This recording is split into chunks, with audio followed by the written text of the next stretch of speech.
Ah, yes, welcome back to another episode of Show and Tell. What the hell? And today we are talking about God Skeletor. I kind of just got all excited and opened him up. Evil deity of destruction, trademark figure. Um, and I briefly went over him in an earlier video, and it looks great. Little illustration, and has a little bio on it. Just to sum it up, they kind of incorporate some of the mythos that we know already.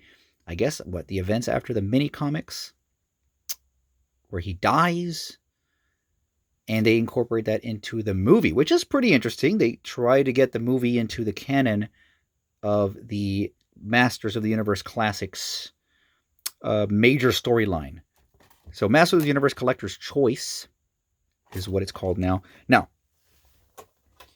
if you're just watching just this video, I explained a lot earlier with a previous video, but if you just wanted to see this Skeletor, I guess this video is for you, right?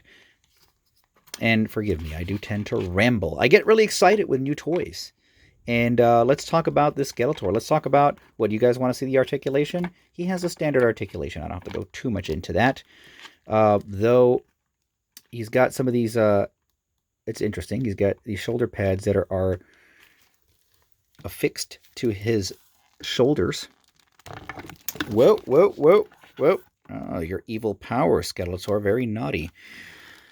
Okay, he does have a bicep swivel. I thought at first it was stuck. It's kind of limited because of the shoulder. I don't want to push it further because this is gold paint, but there you go. You can actually go all the way if you wanted to. There is a slight hindrance. Okay, so the cape and little tassels here are very flexible. See, there you go.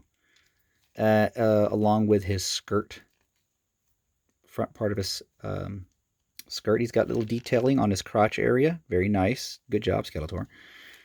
Look at his boots. He's got some smooth ass boots with a little skull right there, and he's got the old style what's it called? Legs, because I showed earlier they're I'll get into that later, but yeah, he's got the typical standard MOTUC quads. Same thing with the pecs. He's got some new armor on his arm, unless this has been used before, which it doesn't look like it's been used before. It's almost like flogs or something, but he's got new hands with this interesting grip on here. Does he have fingernails? No, it's hard to tell, but he does have a wrist swivel. Yeah. A lot of details, and it's got a nice little wash to it too, so it kind of come out. I'm trying to look at what's actually in there.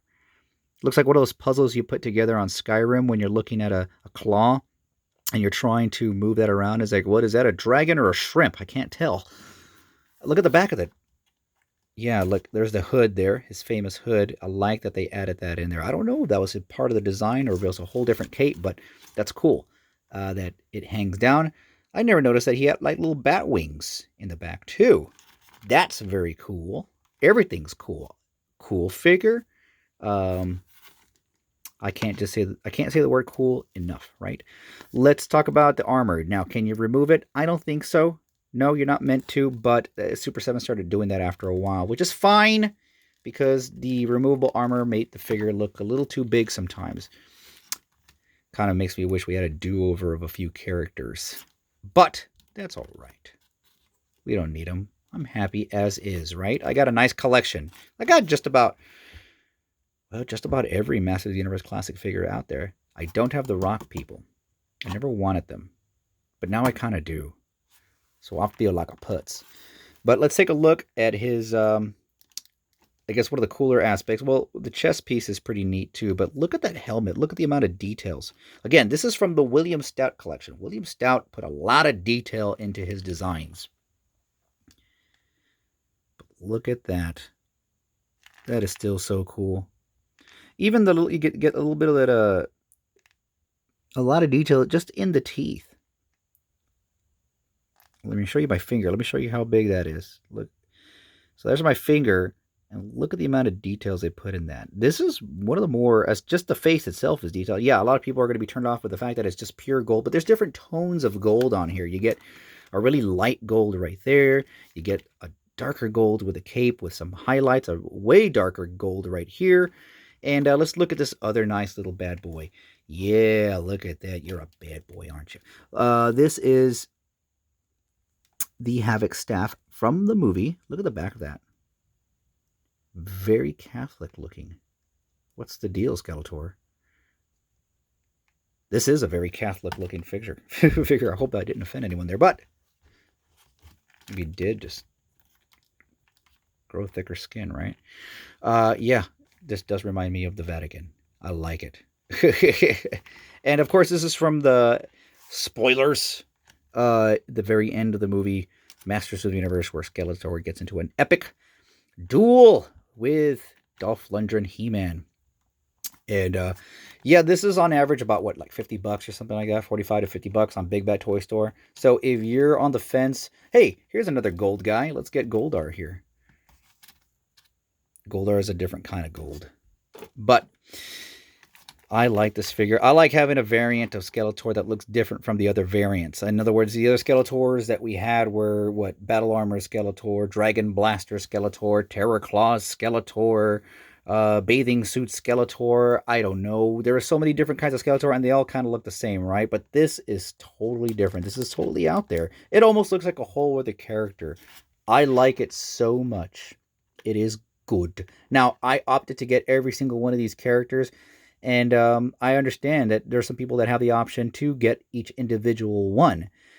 I don't know. This is up to you. I'm not going to say that this figure is the best Masters of the Universe character figure, Masters of the Universe Classics, whatever figure out there, but it's up there. It's a really nice one. I'm glad they did. It looks almost a little bit taller than most figures. It looks, I don't know, maybe it's just an optical illusion, but he looks very commanding. He looks like he could kick some ass. So I'm going to bring him back later on. Look how that shines. It's very shiny for not being chrome.